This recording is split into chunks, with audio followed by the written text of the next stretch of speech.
panalangin tuwing Sabado kay Nuestro Padre Jesus Nazareno. Aming mapagmahal at maawaing Nuestro Padre Jesus Nazareno, sa araw na ito ng Sabado, inaalala namin ang iyong dakilang paghihirap at sakripisyo para sa aming kaligtasan. Sa iyong krus at pagkamatay, aming natagpuan ang pag-asa at buhay na walang hanggan.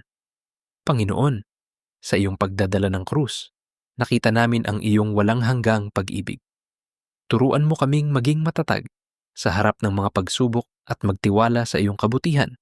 Kahit sa gitna ng kadiliman, hinihiling namin, Nuestro Padre Jesus Nazareno, na kami iyong samahan sa aming mga gawain at pagpapasya.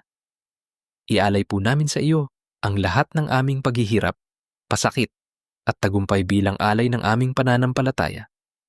Sa pamamagitan ng iyong banal na ina, ang mahal na Birheng Maria, aming ina ng awa, dalangin namin ang iyong patuloy na paggabay at pagprotekta sa aming mga pamilya, sa aming pamayanan, at sa buong mundo.